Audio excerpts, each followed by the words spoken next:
A popular stock that I keep seeing talked about on social media is Hims and Hers, ticker symbol HIMS. What got my attention was this chart here where operating income is turning around, and then I saw this bump up in cash. The stock is down 38% in the past 6 months, up 5% today. So I'm trying to see, hey, is the bottom in? Is this stock going to reverse? We're near major support, $23.91. The stock is currently $30, so not really near, but we're about 20% away. But the way this stock has been dropping, we might hit this next week. So I want to determine, is this a strong buy for me? And by the end of this video, you will know more about what Hims and Hers does, why this stock keeps dropping, and if it's worth your watch list and a potential buy. Not financial advice, but let's get into it. So the first reason why this stock is dropping is because on February 21st, 2025, the FDA ended the semaglutide shortage. And this is huge because it's a big portion of their business. We're talking about 30 to 35% of their revenue comes from their weight loss category. And a chunk of that is compounded GLP-1 drugs. Number two, June 23rd, Novo Nordisk terminates their partnership. They called Hims, quote, illegal. The stock dropped 34% on that news alone. Number three, September 9th, FDA sends a warning letter directly to Hims for, quote, false and misleading marketing. Number four, December 10th, there's a new bill filed, the Safe Drugs Act, that would basically restrict GLP-1 compounding even further.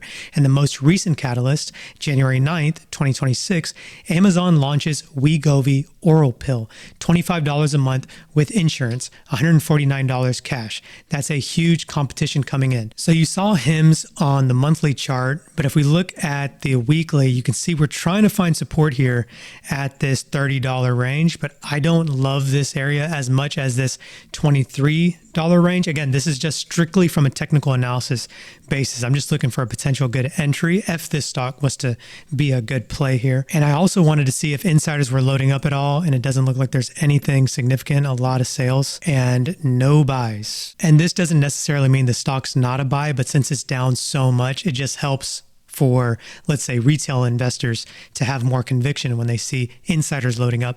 But hey, you might see insiders load up at that major support level that I mentioned earlier. But let me break down the core problem with this investment thesis. Number one, the FDA ended the semaglutide shortage in February of 2025. This means compounders like Hims can no longer legally produce compounded semaglutide under the shortage exemption.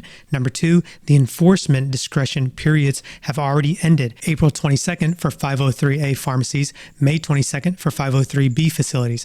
The FDA is actively enforcing now. They've sent over 50 warning letters to GLP-1 compounders, plus around 100 cease and desist letters. Number three, Novo Nordisk is hostile. They literally called Hims illegal and terminated their partnership. Eli Lilly has been suing other telehealth companies left and right. They haven't sued Hims directly yet, but the threat is there. Number four, there's new legislation coming. The Safe Drugs Act was filed December 9th. This would codify stricter rules around compounding and require reporting to the FDA if you are shipping more than 20 prescriptions out of state. Number five, Amazon just entered the market with Wegovy, $25 a month with insurance. That's serious competition. Now, to be fair, the company has been trying to mitigate these risks. They acquired a 503B facility called MetaSource RX for $31 million. They hired Deb Outer, a former FDA official, as chief policy officer in November, and they are expanding internationally, launching weight loss programs in the UK and looking at Canada, where Novo's patent just expired. But here's the thing, the weight loss category is about 31% of their 2025 revenue target. If a big chunk of that goes away due to regulatory enforcement, what happens to the stock? All right, let's talk about valuation and scenarios. Currently, the stock trades at a PE of about 52 times on a GAAP basis. Forward PE is even higher at 61 times. Price to sales is 3.1 times. These are not cheap multiples for a company facing this kind of regulatory risk. Now, the analyst consensus is actually pretty mixed. 52% of analysts rate this as a hold. The consensus price target is around 40 to 45. Bank of America has the lowest major bank target at $29, which is basically where we are today. Zacks has a strong sell with a $16 price target. So I have the bull case with a 20% probability where the FDA creates some kind of personalized compounding exemption, GLP-1 revenue is preserved, and the stock could potentially go back to $68. But I think this is unlikely. Base case, 50% probability.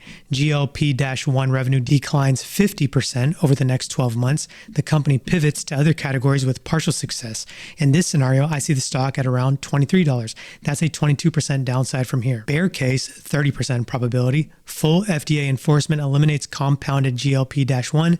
Amazon captures market share. The company reverts back to pre-GLP-1 revenue levels around 870 million, like fiscal year 2023. In this scenario, the stock goes down to maybe $8.50. No analyst has a target this low, but this is the catastrophic scenario. When you probability weight these, the expected value is around $27, which is actually below where we are today. So the risk to reward here is not great, in my opinion.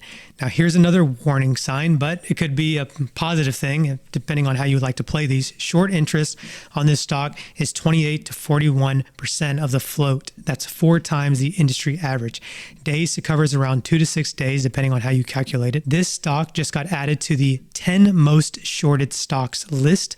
Morgan Stanley came out January 20th, warning that growth could slow to just 17% in 2026, down from 78% today. Zacks downgraded to strong sell on January 21st. The sentiment is deteriorating rapidly. Now, high short interest could mean a squeeze if there's good news, but when you have insiders selling, analysts downgrading, and regulators breathing down your neck, I don't think the squeeze thesis is the right one to bet on here. So usually I'm trying to just look at these for a potential watch list ad, but to be a little bit more vocal on this stock, particularly, I'm avoiding HIMS right now. I do feel like there's a lot of risks. The regulatory risk is too high, in my opinion.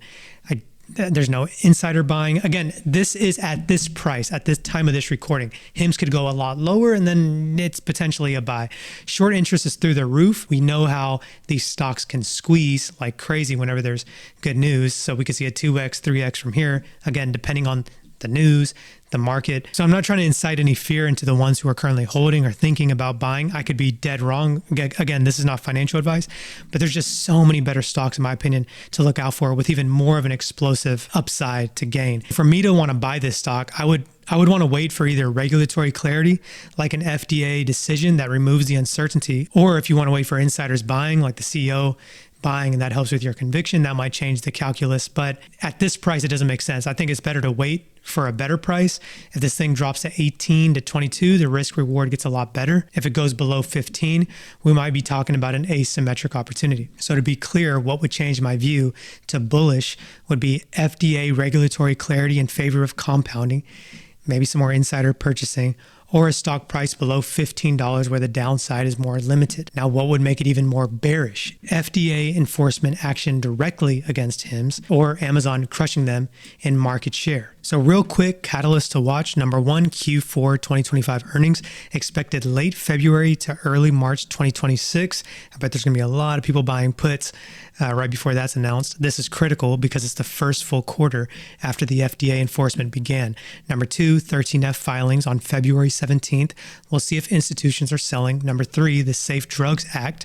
It's currently in committee. If this moves forward, it's another negative catalyst. Number 4, Canada expansion. Nova's patent expired January 4th. If HIMS can launch generic semaglutide in Canada, that could be a positive. Number 5, the $250 million buyback program that HIMS announced in November. Watch if they actually execute this. So great business fundamentals on the surface, but serious regulatory overhang. So for me, I'm on the sidelines until I see a better risk to reward. Consider subscribing if you enjoyed this content. Thank you for watching, and I'll see you in the next video. Thanks, guys. Peace.